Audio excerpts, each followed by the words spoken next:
मंगलम भगवान वीरो मंगलम गौतम प्रभु मंगलम कुंद कुंदाद्यम राष्ट्र धर्म नमोस्तुते राष्ट्र धर्म नमोस्तुते मंगलम सर्व मंगल्यम सर्व कल्याण साधिके अवित्थानाय तु विद्यानां शिक्षा वै साधनम शिक्षा वै साधनम।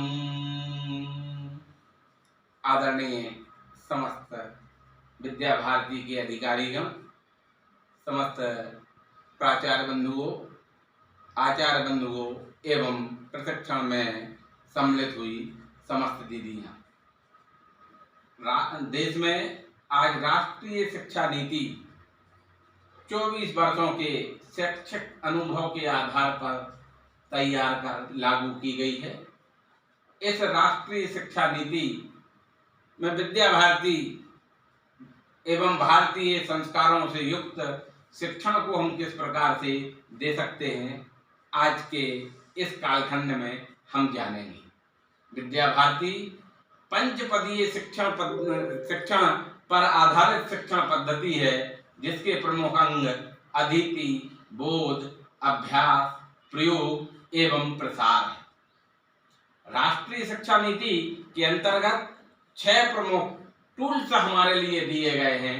इन टूल्सों का शिक्षण में प्रयोग करके हम भावी पीढ़ी को देश के श्रेष्ठ नागरिक बनाने में मदद कर सकते हैं। आइए प्रमुख शिक्षण टूल्स हम जानते हैं। प्रमुख शिक्षण टूल्स कृत्रिम बुद्धिमत्ता, अधिगम परिणाम, अनुभवजन्य शिक्षा, कला एवं संस्कृति का समायोजन, अंतः विषयक एवं बहुविषयक दृष्टिकोण, तकनीकी आधारित शिक्षण। इस 6 टूल्स को किस प्रकार से हम अपने शिक्षण में उतार सकते हैं, इसके लिए हम गणित शिक्षण का एक प्रयोग आपके समक्ष रखते हैं। यह एक छोटा सा उपकरण है और इस उपकरण के माध्यम से गणितीय अवधारणाओं में इन 6 टूल्सों का समावेश किया गया है। आइए अब हम एक शिक्षण विधि के रूप में इसे समझने का प्रयत्न करते हैं।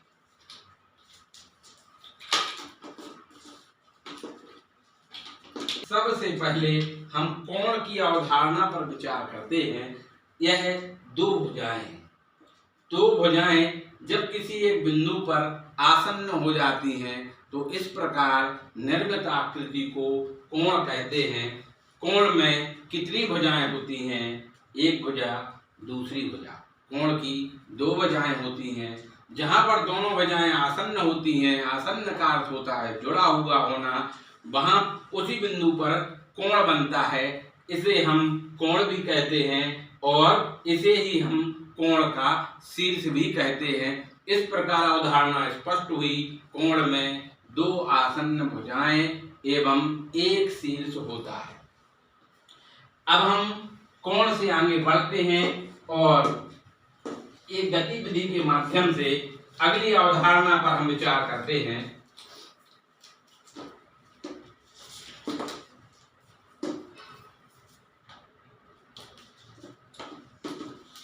इस यंत्र को इस प्रकार समायोजित करने पर एक दूसरी आकृति निर्माण हो जाती है। यह आकृति एक त्रिभुज की आकृति बन जाती है। हम देखते हैं त्रिभुज में 1, 2, 3 भुजाएं होती हैं और यह आकृति कैसी है? सब तरफ से बंद है। तो त्रिभुज की परिभाषा क्या हो सकती है? 3 भुजाओं से घिरी हुई आकृति या 3 भुजाओं से बनी बंद आकृति को हम त्रिभुज कहते हैं। त्रिभुज के 3 भुजाएं होती हैं, 1, 2, 3। इसी प्रकार से त्रिभुज में 3 कोण होते हैं, 1, 2, 3।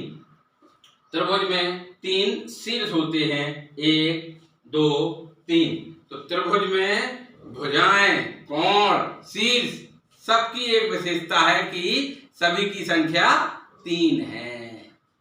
सभी की संख्या 3 होती है। यदि किसी त्रिभुज की किसी भी एक संलग्न भुजा को आगे की ओर बढ़ा दिया जाए, जैसे यहाँ हम देखते हैं इस भुजा को हमने यहाँ आगे तक बढ़ा दिया है, तो एक कोण और बन जाता है। इस कोण को बहिष्कोण कहते हैं।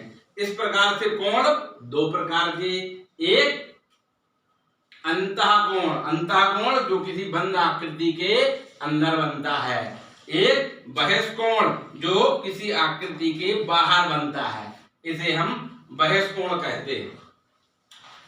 आइए त्रिभुज के वर्गीकरण को जानते हैं। त्रिभुज का वर्गीकरण कैसे होगा? किसी का भी वर्गीकरण उसके मुख्य अंगों के आधार पर ही होता है। त्रिभुज में मुख्य अंग त्रिभुज की 3 भुजाएं हैं और त्रिभुज के 3 कोण हैं। अतः त्रिभुज का वर्गीकरण भी एक भुजाओं के आधार पर करते हैं और दूसरा कोण के आधार पर करते हैं। आइए हम जानते हैं कि भुजाओं के आधार पर त्रिभुज कितने प्रकार के हो सकते हैं। हम जो चित्र देख रहे हैं, इस चित्र में समबाहु त्रिभुज हमें दिखाई दे रहा है। समबाहु, बाहु का अर्थ होता है भुजा और सम का अर्थ होता है समान। यहाँ हमें बहुविषयक दृष्टिकोण भी याद रखना चाहिए। यहाँ हम शब्दार्थ की जो चर्चा कर रहे हैं, शब्दों का जो अर्थ बता रहे हैं, वह भाषा शिक्षण की दृष्टि से भी उपयोगी है। इस त्रिभुज में ये तीनों भुजाएं समान आकार की हैं, इस कारण से यह समबाहु त्रिभुज है। आइए जानते हैं क्या यह समबाहु त्रिभुज है। देखिए ये दोनों हम देखते हैं, यह लाल वाली भुजा और यह गोल्डन भुजा दोनों एक दूसरे पर अध्यारोपित हैं, अर्थात बराबर है। अब हम इसको बाहर निकालते हैं और यदि इसे हम यहाँ ले जाएं तो आधार भुजा को इसने अध्यारोपित कर लिया। इससे पता लगा कि 2 भुजाएं बराबर हुई। अब यह तीसरी भुजा यदि हम यहाँ ले जाते हैं और यह तीसरी भुजा भी इसे अध्यारोपित कर लेती है। इस प्रकार सिद्ध हो जाता है कि किसी भी समबाहु त्रिभुज में 3 भुजाएं समान माप की होती हैं। त्रिभुज के भुजाओं के आधार पर दूसरा प्रकार भी हो सकता है। वह प्रकार क्या होगा? वह प्रकार होगा समद्विबाहु। समद्विबाहु, सम माने समान, द्वि माने 2, संस्कृत में 2 को द्वि कहते हैं। और बाहु का अर्थ होता है भुजा, अर्थात जिस त्रिभुज की 2 भुजाएं बराबर हों उसको हम समबाहु त्रिभुज कहते हैं। इसे देखिए, अब हमने इसे यहां लटका दिया है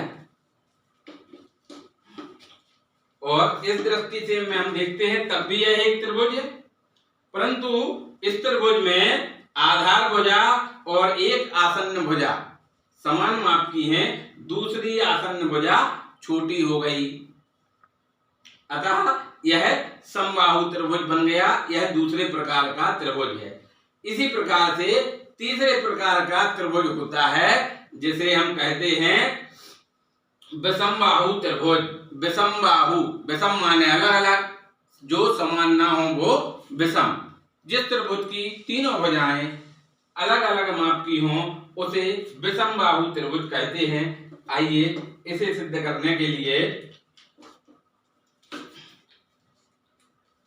हम इस बिंदु पर इसे लटका देते हैं।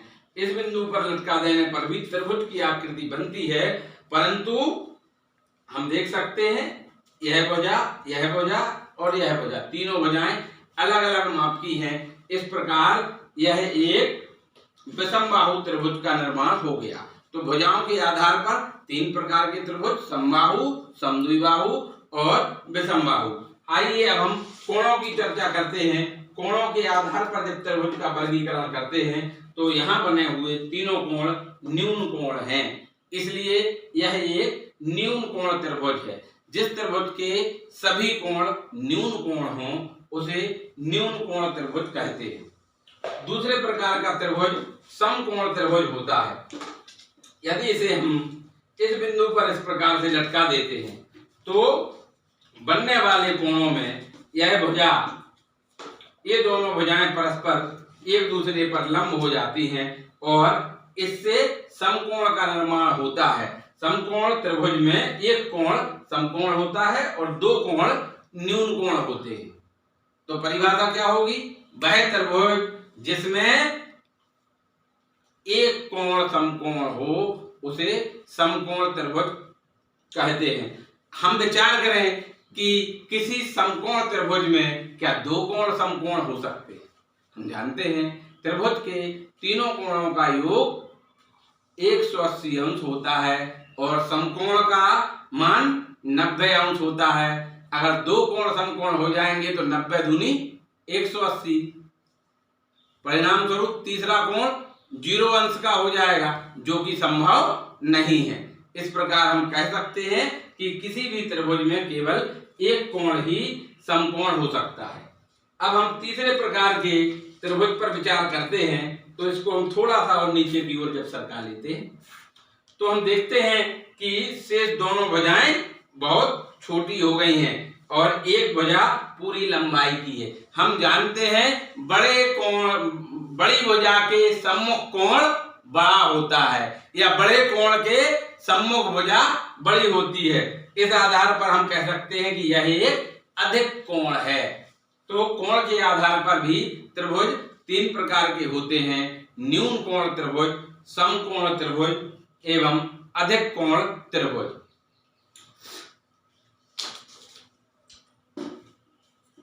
अब इस आकृति को यदि इस प्रकार से यहां स्थापित कर दिया जाए तो जो आकृति बनती है उस आकृति में 1 2 3 4 भुजाएं हैं। इस आधार पर हम कह सकते हैं कि 4 भुजाओं से घिरी हुई आकृति को चतुर्भुज कहते हैं। अब यह जो चतुर्भुज हमारे सामने है, इस चतुर्भुज की एक अलग विशेषता है। इस चतुर्भुज की चारों भुजाएं एक जैसे माप की हैं। ये एक जैसे माप की हैं, यह हम अभी समबाहु त्रिभुज के समय सिद्ध कर चुके हैं कि इन चारों का मान एक बराबर है। तो ऐसा चतुर्भुज जिसकी चारों भुजाएं समान हो एवं प्रत्येक कोण समकोण हो। समकोण दर्शाने के लिए हम चाहें तो यहाँ चांदा भी इसे अंतर में संलग्न कर सकते हैं, उससे हम ये सिद्ध कर पाएंगे कि यह एक वर्ग की आकृति है। तो वर्ग में 4 भुजाएं, चारों की लंबाई समान। वर्ग में 4 कोण, चारों कोणों की माप एक समान, सभी कोण समकोण होते हैं। 1 2 3 4 समकोण, वर्ग के अंतः कोणों का योग 4 समकोण होता है। एक समकोण का मान 90 अंश होता है। यदि 90 में 4 का गुणा कर दें तो 9 चौको 36 अर्थात 360 अंश। चतुर्भुज के चारों कोणों का योग 360 अंश होता है। इसे हम सिद्ध करते हैं। चतुर्भुज के चारों कोणों का योग 360 अंश कैसे हो सकता है? देखिए,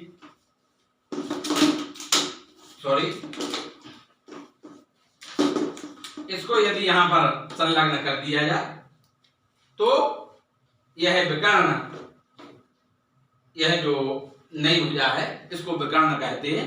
यह विकर्ण इस वर्ग को या इस चतुर्भुज को 2 बराबर भागों में बांट देता है। अब हमारे लिए 2 त्रिभुज दिख रहे हैं। त्रिभुज के तीनों कोणों का योग 180 अंश, 180 180 360। चतुर्भुज के चारों कोणों का योग 360 अंश होता है। वर्ग में इस प्रकार के 2 विकर्ण खींचे जा सकते हैं।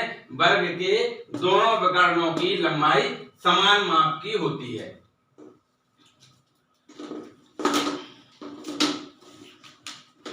अब इस उपकरण में यह एक आसन्न भुजा है। इस आसन्न भुजा को थोड़ी देर के लिए हमें यहां से निकालना पड़ेगा।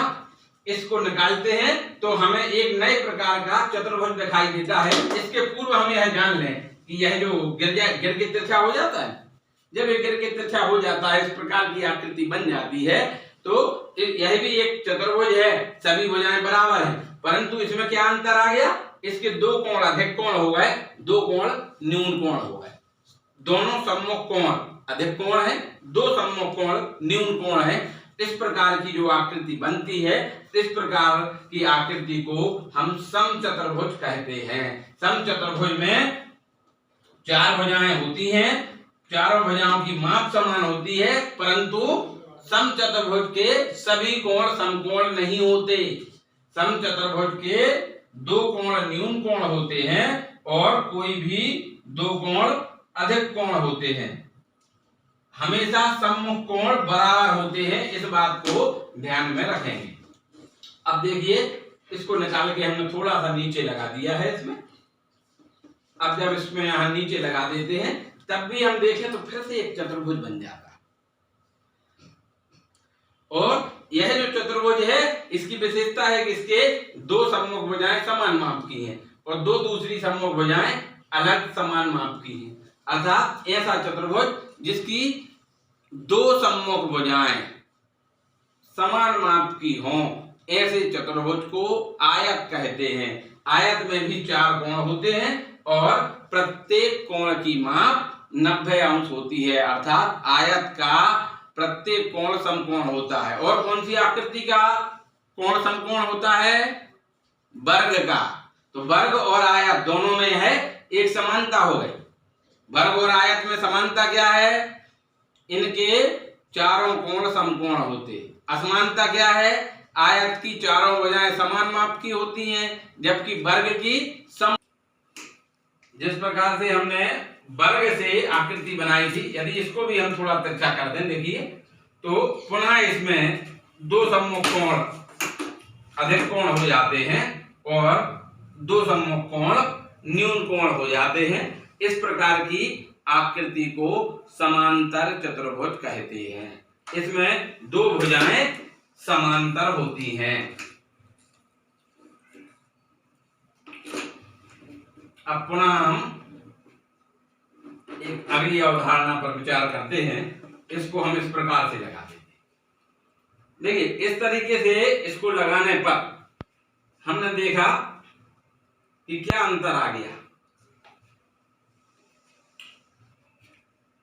ये दोनों भुजाएं समांतर है, परंतु एक भुजा बड़ी हो गई, एक भुजा बड़ी हो गई, दूसरी भुजा छोटी हो गई।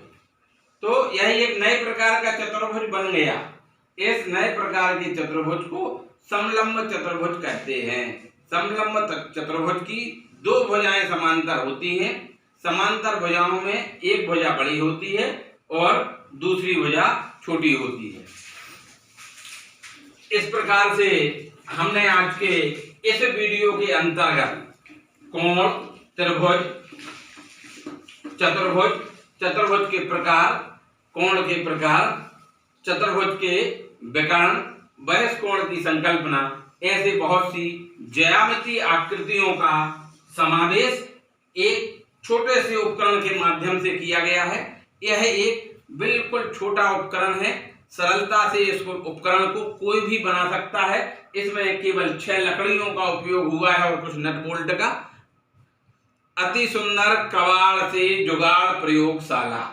अब हम देखते हैं कि इस प्रयोगशाला के निर्माण में गणितीय अवधारणाओं से जुड़ी हुई विभिन्न अवधारणाओं को समझ करके हमने जिस बुद्धि का प्रयोग इसमें किया है, इसी प्रकार की बुद्धि कृत्रिम बुद्धिमत्ता कहलाती है। यह केवल आईटी बेस्ड हो यह आवश्यक नहीं है, केवल रोबोट टेक्नोलॉजी की हो यह आवश्यक नहीं है। हमारे इस प्रकार के यंत्र भी कृत्रिम बुद्धिमत्ता आते हैं, जिसमें मानव बुद्धि का यंत्र के साथ समायोजन कर देने से शिक्षा आनंददायी बन जाती है, रुचिकर बन जाती है, बोधगम्य बन जाती है। भैया वाहन सरलता से समझ सकते हैं। अब यदि हम अधिगम परिणाम पर विचार करते हैं तो अधिगम परिणाम क्या है? सीखने का परिणाम, जो कि एकमात्र पद्धति है कि क्या सीखा तो इसका मूल्यांकन कर लो। लिखित परीक्षा पद्धति से कर लीजिए या आप कक्षा कक्ष में ही जांच लीजिए। भैया वाहन इस प्रकार का उपकरण तो अपने पेन से खराब होने वाली रिफिल का उपयोग करके भी बना सकते हैं। और यदि इस प्रकार की एक कक्षा को सीखकर वह इस प्रकार का उपकरण बना करके गणितीय अवधारणाओं को सीख सकते हैं, वही सच्चा अधिगम कहलाएगा। शिक्षक को इस दृष्टिकोण को हमेशा ध्यान में रखना चाहिए कि इस अवधारणा को कक्षा की अंतिम बेंच पर बैठा हुआ भैया बहन वही श्रेष्ठ होता है, वही राष्ट्रपति बनता है। डॉक्टर मौलाना अब्दुल कलाम हमारे पास उदाहरण है, लास्ट बेंचर थे। ऐसे लास्ट वेंचर बच्चे की समझ में भी जो विषय वस्तु आ जाए उसके लिए शिक्षक को अपना सब कुछ अर्पण करना पड़ता है, उसी को कहते हैं अनुभव जन्य शिक्षा। शिक्षा अभ्यास से आती है, शिक्षा अनुभव से आती है। अगला टूल्स होता है कला एवं संस्कृति का समायोजन। हम देखते हैं कि इस उपकरण को बनाया, इस उपकरण में रंगीन पेपर का उपयोग किया और इसको सुसज्जित किया। इसको सुसज्जित करना भी एक प्रकार की कला है और यही हमारी भारतीय संस्कृति का अनूठा उदाहरण भी प्रस्तुत होता है। अगला विषय आता है अंतः विषयक एवं बहुविषयक दृष्टिकोण। अंतः विषयक एक विषय पढ़ाते हुए उसी विषय से जुड़ी हुई विभिन्न प्रकार की अवधारणाएं जो एक विषय वस्तु को लेकर के पूर्ण कराई जा सकती हो, ऐसे दृष्टिकोण को अंतः विषयक दृष्टिकोण कहते हैं। और बहुविषयक दृष्टिकोण का अर्थ है इस एक यंत्र के माध्यम से न केवल गणित का शिक्षण बल्कि हम अन्य विषयों में भी क्या इसका समायोजन कर सकते हैं, वह समायोजन ही बहुविषयक सिद्धांत कहलाएगा। देखिए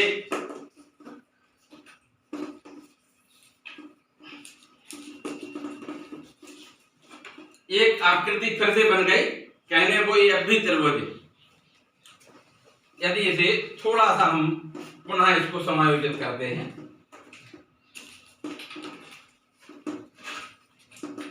और यदि इस प्रकार से समायोजित कर लें कि यह रेखा दोनों ये समकोण पर स्थापित हो जाएं, तो देखिए ये कर्व आलेख, दंड आलेख और वक्र विभिन्न विषयों में व्याख्या करने का एक अच्छा साधन है। इसी के माध्यम से फिजिक्स भी पढ़ाई जा सकती है, इसी के माध्यम से अर्थशास्त्र भी पढ़ाई जा सकती है, इसी यंत्र के माध्यम से हम भूगोल का शिक्षण भी बच्चों को करा सकते हैं। और अगली सबसे महत्वपूर्ण बात आती है तकनीकी आधारित शिक्षण, जो आज की स्थिति में अपग्रेड नहीं है, अपडेट नहीं है, वो आउटडेटेड हो जाएगा। वर्तमान परिस्थितियों में हम देख रहे हैं कोरोना का बढ़ता हुआ प्रकोप के कारण बच्चों का शिक्षण प्रत्यक्ष न होकर अप्रत्यक्ष शिक्षण हो रहा है। ऑनलाइन कक्षा की तरफ बढ़ रहे हैं, ऑनलाइन परीक्षा पद्धति की तरफ बढ़ रहे हैं। आने वाले समय आईटी बेस्ड शिक्षण का होगा। आने वाले समय में इस तकनीकी आधारित शिक्षण पर अधिक जोर दिया जाएगा, जो शिक्षक एक टूल्स के रूप में उन्नत तकनीकी, आधुनिक तकनीकी, आईटी, पावर पॉइंट प्रेजेंटेशन, चित्रावली, इनका उपयोग कर सकता है। तो इससे शिक्षण निश्चित रूप से बहुत ही सुंदर हो जाएगा, आनंददायी हो जाएगा। शिक्षण में इस प्रकार से विभिन्न प्रकार के आधुनिक संसाधनों का उपयोग करते हुए परंपरागत शिक्षण से आधुनिक शिक्षण की ओर राष्ट्रीय शिक्षा प्रणाली व्यावसायिक शिक्षा का एक आधार, मैं तो समझता हूं कि आश्चर्य नहीं होगा कि 2 महीने बाद यह उपकरण भी विज्ञान प्रयोगशाला की दुकानों पर 500 रुपए में बिकने लगे।